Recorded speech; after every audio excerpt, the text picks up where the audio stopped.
السلام علیکم ورحمت الله وبرکاته. سماک ټي وي چینل کې درته هر کله ویم. امید لرم چې روغ جوړ خوشاله به یې، د جون په موضوع کې به یې. عزتمندو، یو افسوسناکه دردناکه واقعه مخې ته راغلې ده.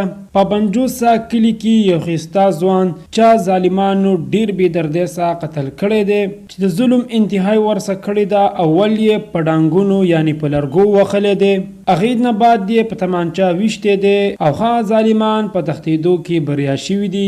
په څه وجه یې قتل کړو او دې ظالمانو دومره غټ ظلم ولې وکړو، دا ټول معلومات موږ سره په دې ویډیو کې وګورئ چې پوره معلومات نه خبر شي. کو تاسو موږ سره په دې ویډیو کې نوې مهرباني وکړئ زموږ دا چینل مهدر سره ضرور سبسکرایب کړئ. خوا کې ورسره ټلی نشان وهئ چې هر یوه نوې معلوماتي ویډیو تاسو ته په اسانۍ سره میلاویږي.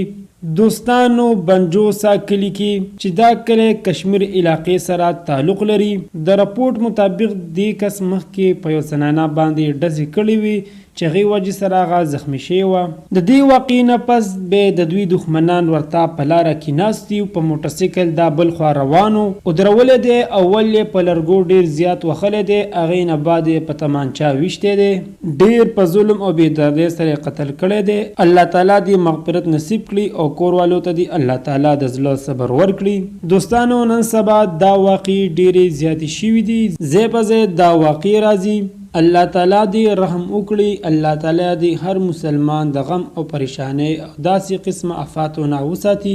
زموږ حکومت ته دا درخواست دی چې داسې قسمه پیښو لا دې توجه ورکړي او د معاشرې نه مکمل لرې کړی شي، صفا کړی شي، چې نور مسلمانان ازاده زندگی تیره کړي. دوستانو، دا وه زموږ د دې وخت نیو معلوماتي ویډیو. د نورو نیو معلوماتي ویډیو دپاره زموږ د چینل مهدر سره ضرور سبسکرایب کړئ.